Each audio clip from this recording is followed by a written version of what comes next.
기술이 돼 있죠. 깨달음은 보두가야에서 깨달음을 얻으셨고, 거기에 가면 보리수나무가 있습니다. 그리고 보리수나무 앞에다가 커다란 대탑을 지어놨죠. 그 대탑의 이름은 마하보디 대탑입니다. 큰 깨달음, 보디라는 건 깨달음이거든요.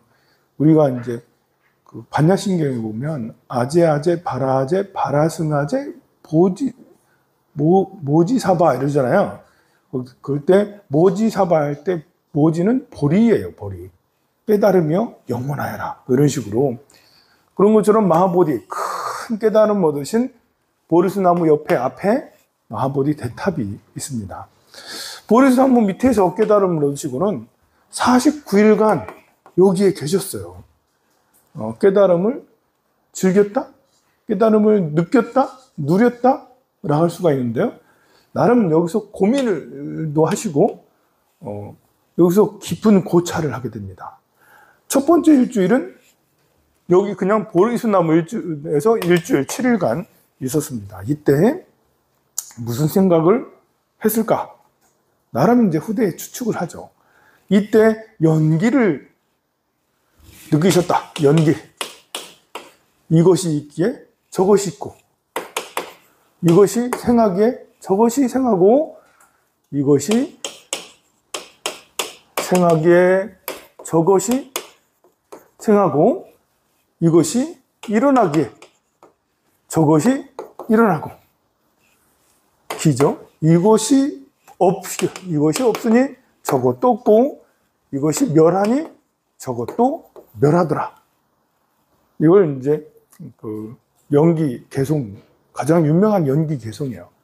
가만 보면 이것이 있기에 저것이 있고, 이것이 일어나니까 저것이 일어나고, 이것이 없으니까 저것도 없고, 이것이 멸하니까 저것도 멸하더라. 라는 이런 것은 상호, 상관, 관계를 얘기하는 거죠.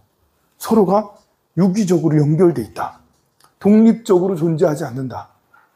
모든 것은 서로 유기적 관계로 서로 연관 관계를 가지고 있다. 계속 변해간다. 그러다 보니까 이것은 무상하다. 변해간다는 얘기를 하는 거예요. 이것이 생하기에 저것이 생하고 한다는 것은 서로 상관관계가 있기 때문에 가만히 있지 않고 계속 변해가요. 가만히 있는 걸 가지고 가만히 있다. 가만히 있다라는 것을 고정되어 있다. 라고 얘기하는 거예요. 가만히 있다. 고정되어 있다. 고정되어 있는 것은 세상에 존재하지 않는다. 고정된 것은 없습니다. 바위라 하더라도 고정되어 있지 않죠? 바람이 영향을 받고, 물의 영향을 받고요. 또 다른 무언가에 식물의 영향도 다 받아요. 지구는 고정되어 있지 않고 숨쉬고 지구도 순환하고 있죠. 변해가고 서로 상호 연관 관계에 의해서 이런 탁자도 변해가고 있어요. 서로 이 탁자가 맨날 똑같은 줄 아나요? 움직이기도 하지만 녹슬고 있고, 녹슬기 아니라 이제 좀 더 노화되죠. 변해가요. 이렇게 계속 상호 연관 관계, 이것이 생하기에 저것이 생하고 이것이 멸하기에 저것이 멸한다라는 것은 가만히 있는 것은 없다. 고정되어 있는 것은 없다. 변해간다. 그래서 고정된 실체가 없다. 이거라고 할 만한 것이 없다. 이거 고정되게 딱 이거다. 우리 언어 습관이라는 것은 뭐라고 딱 지정을 해요. 사랑합니다. 사랑합니다. 라면 100% 사랑이잖아요. 100%. 언어라는 것은 아주 집약적이고 그것만 표현하는 게 언어죠. 사랑합니다. 근데 다 거짓말이죠. 어떻게 100% 사랑만 있어요? 기분 안 좋을 때도 사랑합니다 하잖아요. 기분 좋을 때도 다른 감정이 있어요. 진짜 사랑해요? 진짜 사랑합니까? 진짜 사랑일 거라는 가정을 하죠. 이렇게 100%는 될 수가 없죠. 미움도 있고 시기 질투도 있고 다양한 다른 조금 덜한 거, 좀 더한 거 이런 근데 이걸 말로 표현하다 보니까 우리는 이걸 보고 고정되어 있다 라고 하는 거예요. 사랑합니다. 고정되어 있네? 나는 나다. 나는 내 몸이다. 이렇게 하는 거예요. 근데 부처님은 그것을 고정되어 있는 것은 아무것도 없다. 이것이 연기다. 연기다. 연기. 서로 주고받는 상관관계를 가지고 있다. 첫 번째 일주일 때 이런 생각을 하셨죠. 깊이 생각을 하셨어요. 그리고 그렇게 해서 12연기. 우리는 이것을 잘 몰라. 고정된 실체가 있다. 내 몸은 나다. 황산스님은 황산스님이다. 라고 생각하고 있잖아요. 내 아들은 나다. 내 아들이다. 라고 생각하고 있고. 그래서 이제 고정되어 있어요, 우리는. 그래서 돈은 중요하다. 목숨은 중요하다. 애착을 가지고 있잖아요. 고정되어 있으니까 애착을 가지고 있어요. 그러니까 틀에 박히게 되고 그것을 우리는 꼰대라고 그렇게 표현을 하죠. 이거 생각이 안 바뀌어. 이곳이라고 그냥 내가 마음으로 정해주고 있어요. 내 아들이다. 아들은 내 말을 들어야 된다. 내 말을 거역한 아들은 나가라. 뭐 이렇게. 남편은 일해야 된다. 돈 벌어야 된다. 돈 못 버는 남편은 나가라. 부인은 밥 잘해야 된다. 밥 못하는, 청소하고 밥을 못하는 부인은 나가라. 이런 거 있잖아요. 고정되어 있는 거잖아요. 돈 못 버는 남편도 있을 수 있죠. 그리고 청소 못하고 빨래 못하는 여자도 있을 수 있는 거예요. 그런 것은 각자 인연 따라 서로 다른 거 아닙니까? 그 변해간다. 그런데 이것을 우리는 이 원리를 모른다. 이런 원리를 몰라. 그래서 집착한다. 이걸 보고 무명이라고 해. 이런 원리를. 연기를 몰라. 그리고 무명이 시작되니까 다른, 무명에 의해서 다른 것들이, 여러 요소들이 만나면서 행이 이루어지고 어떤 인식 체계가 이루어지고 유입, 명색, 이름과 색이 만들어지고 또 눈, 귀, 코, 입, 혀가 있으면서 그 눈으로 보고 귀로 들으면서 애착을 갖게 돼요. 애취유라고 하죠. 애착을 갖게 되고 취하게 되고 그러니까 진짜로 저거다라는 것이 존재하고 그것 때문에 생로병사, 태어남과 늙음과 병들 등의 우비고환들 여러 가지 이제 뭐 애달픔, 뭐 고통, 괴로움 뭐 이런 것들 그런 것들이 생겨난다라는 것을 바로 여기에서 연기적으로 생각을 하신 겁니다. 그렇게 해서 일주일 동안 쭉 생각을 하시다, 그렇게 하시다, 관찰하시다, 두 번째 7일 때는 자리를 옮겨서 아자빨라 나무가 있는 그곳에서 부처님께서는 자리를 옮겨서 사유를 하게 됩니다. 그 나무 밑에서. 그리고 그때 한 바라문이 다가와서 물어봐요. 바라문의 특질은 무엇입니까? 라고 하자 118페이지에 있습니다. 스스로 악을 멀리하고 신물을 뽐내고 콧노래를 부르지 않으며 번뇌에서 벗어나 자기를 다스릴 줄 아는 사람, 그가 바라문이다.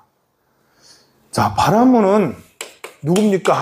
라고 했을 때 인도에서 바라문은 누구죠? 아버지가 바라문이에요. 아버지가 바라문은 혈통이 바라문이니까 나도 바라문인지 내 아들도 바라문이지. 이렇게 되는 것은 고정되어 있죠. 영혼이 있다라고 주장하는 거랑 비슷해. 뭐가 있어서 그것이 윤회하고 그 다음 생에 또 윤회하고 또 윤회하고 이렇게 가지고 가는 이런 것들. 나라는 주체가 있어서 바라문이고 이게 강해진 거예요. 나라는 주체가 있어서 안 변하니까 전생에도 바라문, 현생에도 바라문, 내생에도 바라문. 나는 계속 바라문으로 태어나서 다음 생도 바라문이지. 그럼 바라문으로 태어난 사람은 좋겠지만 수드라로 태어난 사람은, 수드라는 천민입니다. 천민으로 태어난 사람은 전생에도 천민, 현생에도 천민, 내생에도 천민. 이거 안 바뀌어. 이렇게 당시에 사람들은 그런 생각들을 했다라는 거예요. 인도 당시에 부처님 당시에 보니까 참 중생 구제가 이 틀을 깨줘야 되잖아. 바라문도 죄를 지으면 떨어지지, 지옥에. 바라문은 지옥에 안 떨어지네? 바라문은 다음 생도 바라문인가요? 이렇게, 근데 바라문들은 본인들은 계속 바라문이라고 여기고 있다. 나는 부자로 있으니까 다음 생도 부자, 전생도 부자. 그 나는 내가 남자니까 전생도 남자, 현생도 남자, 미래도 남자. 이걸 보고 고정된 실체가 있다. 이건 착각이다. 이것이 무명이다. 이건 잘못 알고 있는 거다. 그래서 부처님은 바라문에 대해서 설명을 한 거예요. 그래서 바라문은 어떤 사람이냐? 스스로 악을 멀리하고 신분을 뽐내는 콧노래를 부르지 않는다. 아, 나 잘났다 하면서 그러지 않는다. 번뇌에서 벗어나 자기를 다스릴 줄 아는 사람, 그가 바로 여기서 바라문은 고귀한 자를 말하는 거거든요. 그가 바로 고귀한 자, 바라문이다 라는 것이죠. 부처님의 설득은 굉장히 일리가 있죠. 현대에도 맞잖아요. 정해진 것은 없습니다. 변해가죠. 쓰더라도 당시에는 전생에도 쓰더라. 내 아들도 쓰더라. 내 부모도 쓰더라. 생생토록 쓰더라. 얼마나 절망적입니까? 이 생각에 그냥 받아들여요. 그래서 바라문이 때리면 네, 잘못했습니다. 잘했는데도 열심히 일해놓고 맞으면 내가 뭐 전생에 업이 두터워서 라고 생각하는 자체가 고정된 실체가 있는 거예요. 우리도 이제 힘든 일 생기면 내가 업장이 두터워서 이렇게 병들고 돈도 없고 이러는 갑다 하잖아요. 이거는 우리가 착각을 하는 거예요. 물론 전생의 업연으로 인해서 현재 영향을 받긴 받아요. 그러나 현재 행복하고 불행한 것은 전생에 영향을 받지만 내 스스로 결정하는 거예요.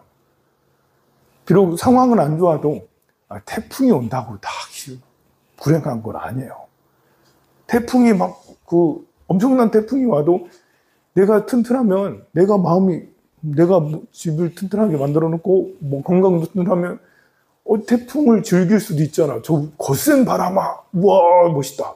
저 태풍 멋있다. 저 파도, 우와 엄청난 큰 파도도 멋있는데? 이러면서 즐길 수도 있잖아요.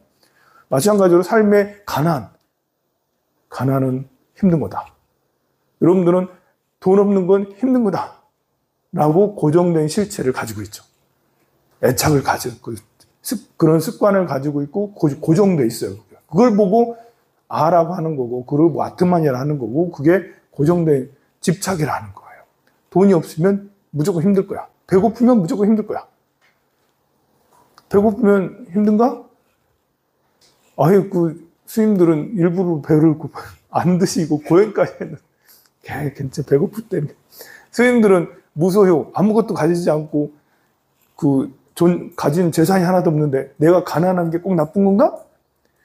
우리는 가난하면 마이너스 통장이 되면 무척 괴로워하잖아. 그것 때문에 사람이 죽어요. 우리 자살률이 전 세계에서 제일 높다라고 그러잖아요. 10만 명당 23명, 26명? 작년이 10만 명당 23명인가 24명이 죽어요. 우리나라 사람들이. OECD 평균은 10명이에요. OECD 평균보다 2배가 많아. OECD 평균은 사실 우리나라가 더 평균값을 높여준 거예요, 사실은. 그러니까 세계에서 자살률이 제일 높아요. 노인 자살률이 제일 높고 청소년도 제일 높고 모든 게 다 높아. 근데 이유는 뭘까요? 이 자살 이유는 다 돈이에요. 돈 때문에. 부부가 이혼을 왜 해? 성격이 안 맞는 이유는 돈 때문에 성격이 안 맞아. 모든 걸 다 돈으로 풀어서는 안 되겠지만 현실적으로 그냥 까놓고 얘기하면 부모, 자식이 사이가 안 좋은 것도 돈 때문에 안 좋아. 모든 게 다. 그렇게 얘기하면 옛날에는 여러분들 옛날에 이 말하면 이상한 땡중 있어. 근데 요즘에는 이 말하면 스님 화끈하고 좋은데요? 그래서 스님 말이 맞아요? 우리도 그렇게 생각해요. 그만큼 고정된 실체, 돈에 대한 애착, 집착이 자아가 강해진 거예요. 그만큼. 그게 강해지면서 사람들은 돈 때문에 여러 가지 비교를 하게 되고 결국은 너무 그것 때문에 고통을 느끼고 스스로 목숨을 해치죠. 역시 이것이 고정된 실체가 있다고 느끼기 때문에 돈은 나를 괴롭게 한다. 없으면. 그런 것들이 고정된 실체가 있다. 뭐 이제 전생에도 바람은, 현생에도 바람은, 내생에도 바람은 이렇게 하는 것처럼 돈이 없으면 힘들다. 돈이 있으면 풍요롭다. 돈이 있으면 건강도 다 해결되고 부모 자식 간의 관계도 해결되고 부부 관계도 다 해결된다. 근데 뭐냐? 돈 아무리 많으면 뭐냐? 오늘 SK 최태원 회장 판결 났죠. 1조 3천억인가요? 이혼할 만하네요. 배상, 고법에서 배상 금액을, 예전에는 뭐 이렇게 전 법원에서는 거의 얼마 받지도 못하게 돼 있었는데, 이번에 완전히 전에 판결을 뒤엎었어요. 그래서 1조 3천억이니까 얼마를 배상해라. 주식 분할해라. 뭐 이렇게 하면서 했습니다. 그래가지고, 야, 뭐 또 이런 일도 있네? 라면서 이제. 그런 것처럼 돈 많아도 사이가 안 좋잖아. 헤어질 거 헤어지잖아. 그래서 꼭 그런 게 아닌데요. 그래서, 바람은 이런 거다라고 뭐 평범한 말 같지만 평범한 게 사실은 아니고 고정된 실체가 있다라고 믿는 이에게 그게 아니다. 행동하는 거에 따라서 마음먹은 거에 따라서 돈이 없어도 마음먹기에 따라서 행복할 수 있는 거잖아요. 이렇게 유연하게 생각하는 것이 바로 중도예요. 그리고 이것이 연기고요. 네 번째 7일은 이때 마라가 와가지고 속삭입니다. 7번의 7일 동안 부처님은 모두가야 깨달은 그곳에서 그 주변을 서서 다른 곳으로 약간씩 조금씩 옮겨가면서 멀리 옮겨가지 않아요. 여기서 저쪽, 여기서 저쪽, 뭐 이렇게 한 10m, 100m, 200m 이 정도로 이렇게 조금씩 옮겨가는데 네 번째 7일에는 마라가 나타납니다. 열반에 드세요. 라고 속삭입니다. 부처님이시여? 열반에 드셔서. 이때 열반은 죽으세요. 죽으세요. 부처님 그냥 목숨을 끊으세요. 이게 참 그렇습니다. 이렇게 수행을 해서 깨달음을 얻으면 상락아정해서 뭐든지 할 수 있고 즐겁고 다 돼. 좋은데 그런데 계속 살아야 될 의미가 삶의 의미가 없는 거예요. 내가 그만 살아도 되지 뭐. 그냥 우주하고 합일됐는데 다 깨달음 얻어서 무명, 미혹, 마장창에 다 벗었는데 이 육신의 삶, 인간의 삶 더럽잖아. 인간의 삶 뭐가 깨끗해? 더 이상 유지할 필요가 없다? 해서 깨달은 자들 중에는 열반에 드는 이가 많았는 모양이에요. 마라가 나타나서 열반에 드세요. 마라는 마왕 파순이라고 하기도 하고 마라라고도 합니다. 선한 사람들이 많으면 선한 영향력이 더 커지면 저 마라의 궁전이 다 마라의 세계가 무너진다라고 하잖아요. 이 마라의 그 먹이나 마라의 집은 어떻게 지어지냐면 사람들의 욕망, 성냄, 어리석음, 서로 투쟁, 이런 공포, 이런 것들로 마라의 궁전이 지어지고 마라의 세계가 만들어지는 거예요. 그러니까 정의로워지고 지혜로워지고 자비로워지고 이런 사람들이 많아지면 많아질수록 마라의 세계는 축소되는 거죠. 그래서 마라가 적극적으로 부처님을 열반에 드세요 라고 유도를 하게 됩니다. 그게 네 번째 7일 때 있었던 유혹이고요. 다섯 번째 7일 때 무잘린다 나무 밑에서 이렇게 수행을 하고 있었는데요. 그냥 이제 사유를 하고 있었죠. 그때 비가 잔뜩 오게 돼요. 비가 어마무시하고 되는데 그때 아나콘다가 나타나가지고 와가지고 갑자기 이렇게 부처님 주변을 팍 감싸더니 이렇게 큰 코브라는 이렇게 머리가 이렇게 펼쳐지잖아. 머리를 펼쳐서 부처님의 우산이 되어 주셨다. 그래서 비가 안 맞게 해주셨다. 이렇게 해가지고 하는. 그게 이제 다섯 번째 7일 때, 7주회 때, 다섯 번째 7주 때, 그때 이제 나타난 현상이죠. 무잘린다 용왕이 나타나가지고, 그 용왕이 이 아나콘다로 나타나가지고 그렇게 했다라고 그렇게 했답니다. 그때 이제 무잘린다에게 부처님께서 이렇게 말씀하십니다. 법을 깨달아 마음이 기쁜 자는 홀로 있어도 행복하단다. 이 세상 어느 생명에게도 저기를 품지 않고 자비로운 마음을 갖는 자는 행복하단다. 모든 욕망의 굴레에서 벗어나 나라는 교만한 마음을 던져버릴 때 그 누구보다 행복하단다. 나라는 교만한 마음이 아상이죠. 아상이라는 것은 집착이고 이것은 고정된 실체가 있다라는 거예요. 나는 대단해. 나는 누릴 만한 자격 있지. 여러분들 다 저한테 인사하세요. 나는 괜찮은 사람이니까요. 내가 시키는 대로 다 따라서 하세요. 나 괜찮은 사람이니까요. 나 공덕도 많이 짓고 나는 지금 황룡사 주지예요. 마음에 안 들면 오지 마세요. 이렇게 생각하는 게 아상이 높은 집착이 큰 자기가 스스로 대단한 이걸 보고 고정된 실체가 크다. 우리가 아상의 정도가 100분위로 나누면 아상의 정도도 100% 높은 사람이 있고 30% 낮은 사람이 있어요. 10%인 사람도 있겠죠. 70%인 사람도 있겠죠. 아상이. 이게 이제 50% 이상이 되면 아상이 굉장히 높아서 지가 잘난 줄 알아. 말이 안 통해. 이게 높으면 높을수록 꼰대 지수가 높아져. 엄청 말 안 통해. 옛날 우리 아버지가 그랬잖아. 아버님 그게 아닌데요? 뭐라고? 말 대꾸 하지 마. 그 어디서 배워먹은 이놈. 이렇게 하면 이게 꼰대 지수 78% 이렇게 80% 90% 이렇게 되는 거예요. 유연하게 이제 아들이지만 아들을 존대하는 듯이 존중해주고 너는 어떻게 생각하니? 그렇게 생각하니? 그것도 참 괜찮은 생각이구나 라면서 이제 이야기도 들어주고 이렇게 소통이 돼야지. 이 꼰대 지수가 30% 미만이 되어야지.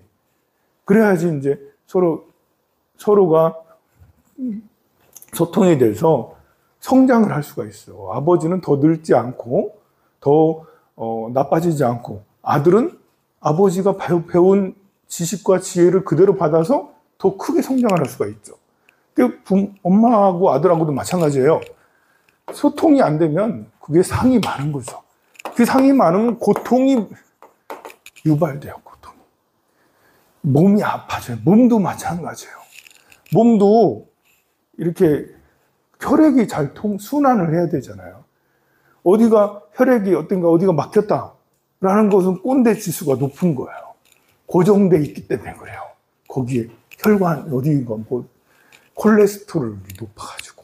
그래서 그것이 우리가 이제 살다 보면 노폐물이 있고 좀 혈관이 상처가 있을 수 있거든요.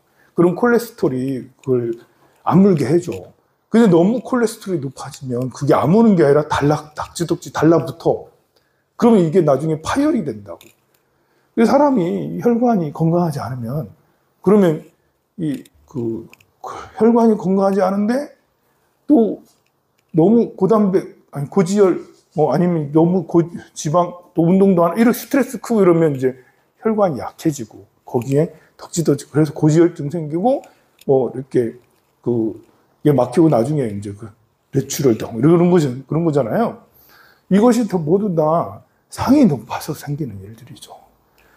우리에게는 우리 몸에는 제일 중요한 게 몸의 70%는 액체로 물로 돼 있다잖아요. 이 물이 3대 물이 있어요. 우리 중요한 물이 혈액. 피에 물이 많이 있잖아요. 그리고 림프액 있어. 림프액도 굉장히 많죠. 혈액은 몸의 곳곳에 피를 전달하면서 나의 에너지가 정말 사람으로 살아갈 수 있도록, 생명으로 살아갈 수 있도록 그렇게 해주는 거예요. 근데 그 혈액이 막 다니면서 혈액도 소모가 되잖아요. 막 움직이면. 마치 엔진 기관하고 비슷해요. 거기에 매연도 나오잖아요. 우리가 엔진이 막 돌아가면 매연 발전하잖아요. 그 매연 어디로 나가요? 그걸 나가잖아요? 나가는 통로가 림프도 나가게 되거든요. 그래서 여기 노폐물이 나가게 되는 거예요. 림프액인 거예요. 그리고 뇌척수액이 있어요. 세포마다 세포에 물이 있고, 세포 사이에 세포 간질액이라고 또 있습니다만, 일단은 우리가 물이라고 할 수 있는 이 책, 혈액순환이 잘 되려면 책이 풍부해야 돼. 이 몸이 70%가 물인데, 혈액도 풍부해지려면 일단 혈액의 양이 많아야지 풍부한 거죠. 혈액의 양이 부족하면 가다가 말아. 이 심장이 압박이 더 커지는 거예요. 혈액량이 많아야지 심장이 적게 일해도 저 손끝 발끝까지 다 갈 수가 있거든요. 근데 혈액이 별로 부족하면 심장이 얼마나 힘들겠어요. 그러면 심장이 너무 힘을 쓰면 혈관 사이가 나빠져 더 압력이 생기기 때문에 고혈압이 나타나고 그러잖아요. 근데 스트레스를 많이 받으면 체액이 날아가. 열받잖아. 스트레스 열받잖아요. 열받으면 몸에 체액이 많이 날아가요. 그리고 여러분들 커피 많이 먹으면 커피가 또 체액을 이뇨작용을 통해서 이렇게 몸 밖으로 배출하는 1등입니다. 커피보다 혈액량을, 그 물량을 더 많이 배출하는 게 뭔지 알아요? 술이에요, 술. 술은 더 많이 배출해.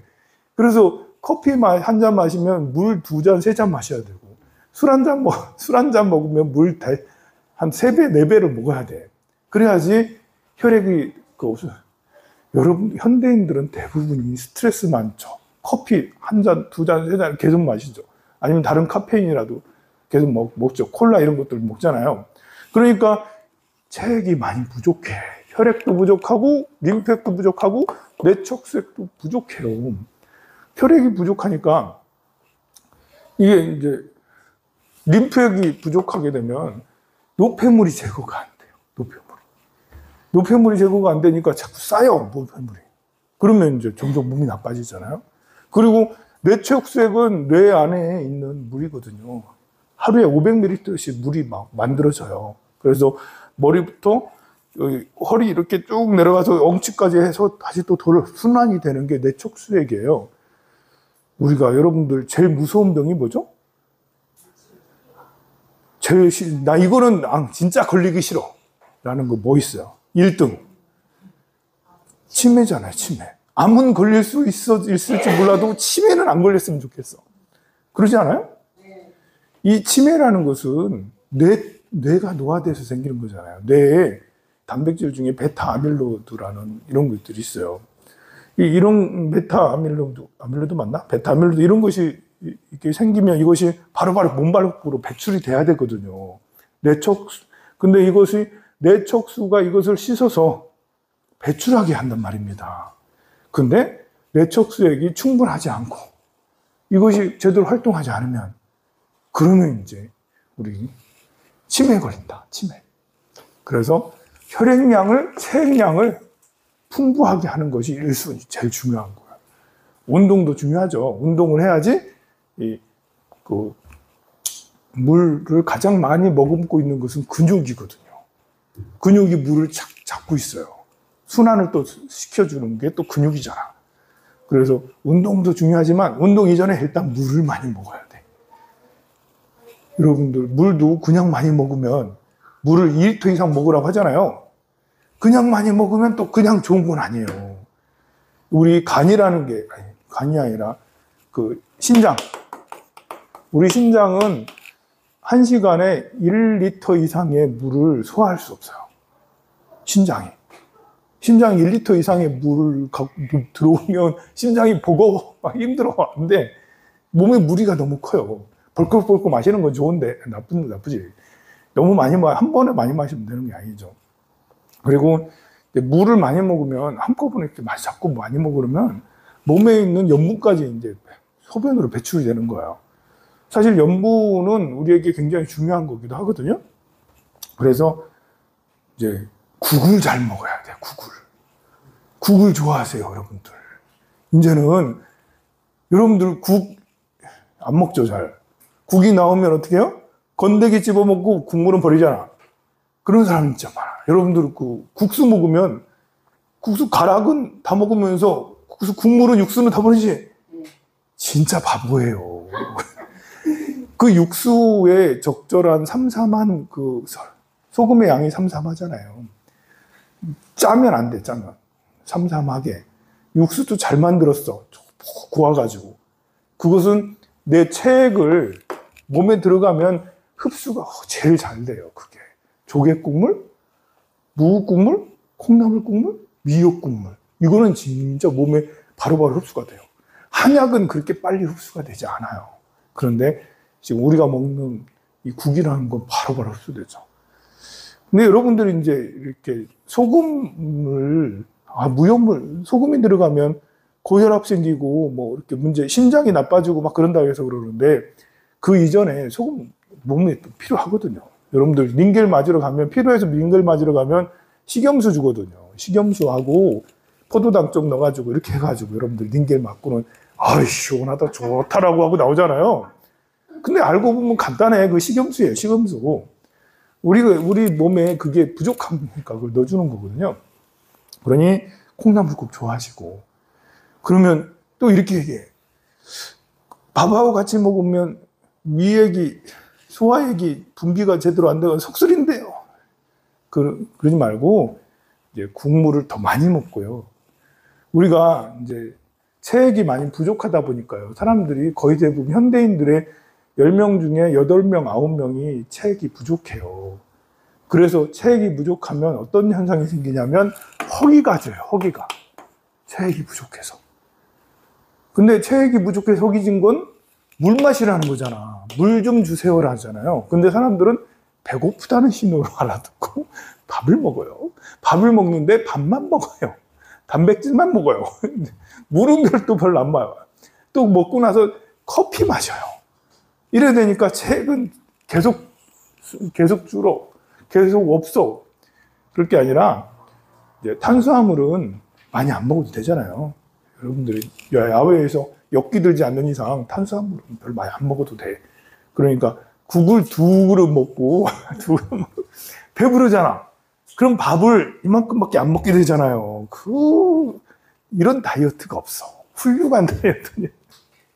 어쨌든 혈액량이 충분해야지, 체액이 충분해야지 혈액도 많아져서 곳곳에 손 발끝까지 다 가고 림프액도 풍부해져서 노폐물 제거가 아주 잘 되고 뇌척수액도 풍부해져서 역시 뇌 건강에도, 그리고 뇌척수액은 이제 허리가 나쁘면 또 잘 순환이 안 돼요. 그래서 허리 반듯하게 펴고 이래야 되거든요. 이런 순환이 잘 되면 건강이 좋다라는 것입니다. 자, 그래서 이제 그 5번째 치를 때 무잘린다 나무 밑에서 큰 무잘린다 용왕에게 그런 걸 하고요. 그 다음 6번째 치를 때는 라자야타 나무 밑으로 옮기게 됩니다. 거기에서 법의 즐거움을 누리고 있는데요. 그때 이제 띠뿌사와 발리까라는 두 상인이 소의 수레를 쭉 하고, 상인이니까 물건들 있잖아요. 팔 물건들을 쭉 하고 지나가다가 꼼짝도 안 하고 있는 그런 이제 수행자를 보고는 그 수행자 주변에 환하게 방광을 하는 거, 빛이 쫙 이렇게 보고는 너무 환희해가지고 두 상인은 요 분에게 공양을 올려야겠다. 라고 해서 부처님에게 성자시여 저희가 올리는 곡물가루와 꿀을 받으소서 해가지고 부처님께 공양을 올립니다.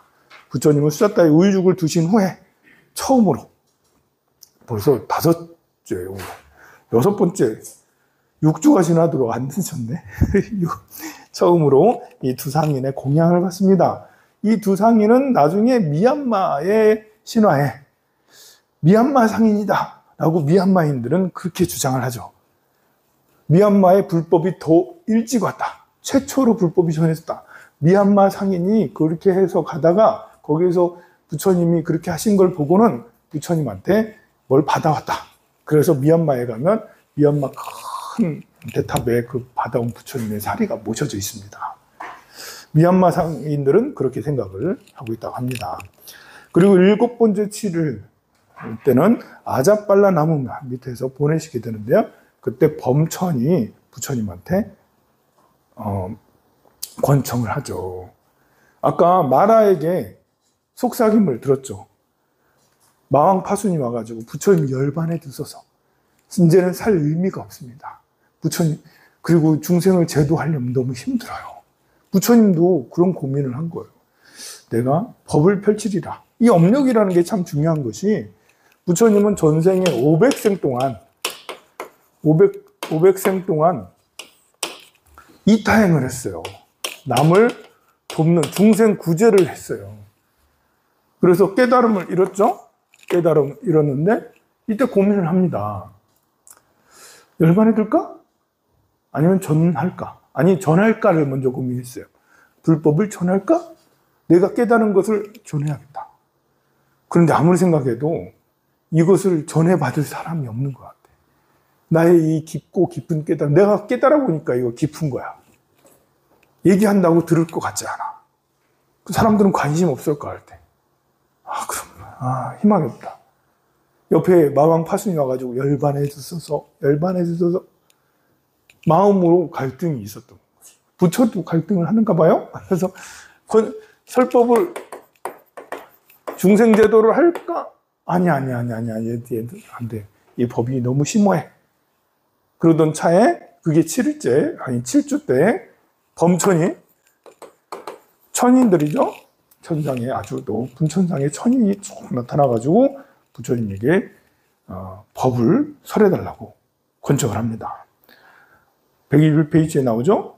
악마의 군대를 물리치신 그 마음, 월식을 벗어난 달과 같습니다. 자, 어서 일어나십시오. 지혜의 빛으로 세상의 어둠을 비추소서라고 권청을 하죠. 그런데 이 권청은 별 효과가 없었어요. 처음에. 아무리 여러 가지 이 말만 했겠습니까? 가지가지 미사역구를 동원해서 설득했는데 안 됐단 말입니다. 그리고 그래서 또다시 노래를 했습니다. 122페이지. 높은 바위산에 올라 사방의 사람들을 둘러보듯 가장 현명한 분이시오. 모든 것을 보는 분이시오. 슬픔을 없애는 분이시오. 그와 같이 진리의 누각에 올라 태어남과 늙음에 정복당하고 슬픔에 빠져있는 사람들을 굽어보소서. 영웅이시오. 승리자여 일어나소서. 이 세상을 누벼주소서. 진리를 설파하소서. 분명 이해하는 이가 있을 것입니다. 라고 또 계속해서 설득을 하고 그렇습니다. 이렇게 설득을 여러 번, 최소 3번 설득을 하자 부처님은 드디어 이 세상을 향해 사자처럼 늠름하게 선언을 하십니다. 뭐라고 선언을 하시냐? 내 이제 감로의 문을 여나니 귀 있는 자는 들으라. 낡은 믿음을 버리고. 귀 있는 자는 들으라. 낡은 믿음을 버리고. 라고 그렇게 마음 범천하게 이렇게 하시고는 드디어 설법을 해야겠다. 중생을 제도하겠다. 라고 그런 결정을 내리십니다. 중생을 제도해야겠다. 라고 결정을 내린 우리 부처님은 굉장히 전략적으로 접근을 하십니다. 원력을 세웠어요. 이렇게 고민하다가 열반에 들까? 중생을 제도해야지. 그러면 어떤 식으로 하면 효과적일까도 생각을 하신 거예요. 그래서 생각을 해보니, 고찰을 해보니, 사유를 해보니 이것을 알아들을 수 있는 분은 누굴까? 그래도 내가 이렇게 6년 전에 만났던 우타카라마부타와 알라라 깔라마 같은 이런 무소유처정과 비상피비상처정에 들어있는 이분들은 혹시 알 수 있지 않겠나? 근데 사실 좀 이분들은 나이가 다 100살 넘고 이렇게 했는데 나이가 많으면 받아들일 수 있을까? 이게 참 그렇습니다. 신사상, 새로운 사상. 나이가 많은 사람은 신사상을 받아들이기가 쉽지 않을 텐데요. 벌써 50이 넘어가면 또 그렇지 않아요. 50 넘으면 여러분들, 내가 요즘 파이라는 걸 맨날 깔아주고 있는데, 이렇게 잘 못해. 그래서 내가 번져요. 그렇게 해가지고 하고 있어. 근데 다들 이제 50이 넘으면 눈도 잘 안 보이고, 막 이렇게 60이 넘으면 더 그렇고 막 이랬습니다. 새로운 것에 대해서 잘 못하고 있는데, 어쨌든, 나이가 많지만 그래도 이분들에게 법을 설하리라 라고 그렇게 생각을 하고 가려고 하니까 범천이 천장에 탁 열기가 들어와. 그분들은 돌아가셨습니다. 라고 하는 거예요. 열반에 그냥 돌아가셨습니다. 그래서 이제 그러면 같이 수행했던 5명의 비구에게 나의 깨달음을 전하리라 하고는 5명의 비구를 찾아갑니다. 어디 있을까 해서 보니까 바라나시 근처에 사르나트라고 있어요. 자, 인도 하면 여러분들이 이제 인도 하면 동영상 제일 먼저 나오는 데가 어디죠? 타지마할이지 뭐. 타지마할이 제일 먼저 나와요. 그리고 인도 문화, 타지마할하고 비슷하게 삐까삐까 나오는 데가 강에서 목욕하는 거지. 아까도 여기 나왔잖아. 강에서 목욕하는데 거기가 바라나시거든요. 인도는 겐지스 강이 유명하고 그 강에서 목욕을 하면 이게 브라흐만이 만든 그런 거라고 해서 거기서 목욕하면 업이 다 녹고 죽을 때 그 겐지스 강에 실려서 가면 그러면 천상에 반드시 난다라고 하는 믿음을 가지고 있어요. 강에 대한 믿음을 가지고 있어요. 강은 브라흐만이 만든 강이고 그렇다라고 생각을 하고 있단 말입니다. 그래서 거기는 태어나서 축복도 겐지스 강으로 받지만 또 살면서 죄업을 씻는 것도 맨날 가서 그 목욕을 하는 이유도 죄업을 씻는 것도 겐지스 강으로 씻어. 어머니의 눈물이, 어머니의 물이잖아. 어머니의 적줄이야. 그리고 이제 죽은 사람도 역시 거기서 장례를 거기서 치러요. 지금도 그러고 있어요. 거기 화장막이 있어요. 화장막이 있어가지고 거기 화장막은 이제 가스불로 하지 않고 장작불로 해요. 아까 그 들것에 실려서 가는 거 봤잖아요. 들것에 실려가지고 이렇게 있어서 장작불 이렇게 하고 이렇게 해요. 그럼 다 탈까요? 사람 몸이 장작불로 한다고 다 탈까요? 시간도 많이 걸리지만 잘 타질 않아요. 이 장작불의 온도가 그렇게 안 높아. 가스불로 해서 압력을 쫙 줘야지. 제가 쫙, 사람도 뚱뚱하면 좀 더 걸려, 시간이. 제가 이렇게 장례식장, 뭐죠? 이렇게 화장막, 옛날에는, 지금은 너무 좋지, 여기. 근데 예전에 이제 안 좋은 화장막, 경주나 여기, 울산에서 저 뒤에 있었잖아요, 보면. 방어진 쪽에 있었잖아요. 거기 이제 기도하러 자주 갔었어. 그런데, 때때 마르고 여성들은 빨리 나와. 시간이 금방, 1시간이면 돼. 근데 뚱뚱하고, 이렇게 젊고 뚱뚱한 분은 한 2시간 걸려. 막. 시간이 많이 걸려요. 그렇게 고온으로 하는데도 시간이 꽤 걸립니다. 그런데 그 장작불로 해가지고 되겠어요? 그럼 어떻게 되죠? 예전에는 그렇게 해가지고 타다 남은 것을 강에다 그냥 지금도 하나 몰라. 강에다 그냥 야, 그 밑에 있는 사람들은 이제 어떻게 되겠나? 나중에 이렇게 뼈가 둥둥둥 얘기하기도 힘드네. 하여간 그래서 그런데도 그렇게 한단 말입니다. 아직도 물도 안 맑아. 물이 좀 구정물처럼 그렇게. 그것도 뭐고 또 세상에. 그렇습니다. 하여간에 거기가 바라나시요. 예, 거기 이제 신들이 사는 세상. 인도에 중요한 이제 성지가 몇 군데 있는데 제일 성지 바라나시입니다. 응? 제일 성지 바라나시예요.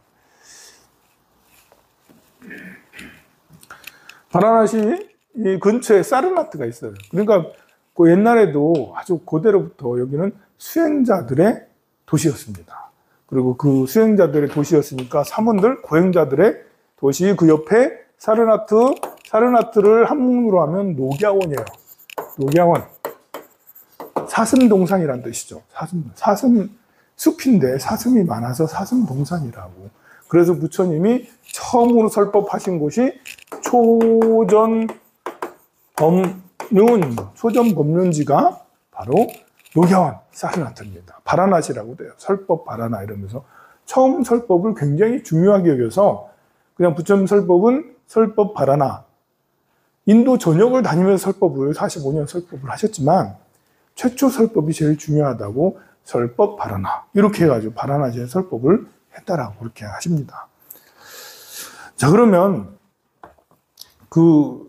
바라나시 녹야원에 갔을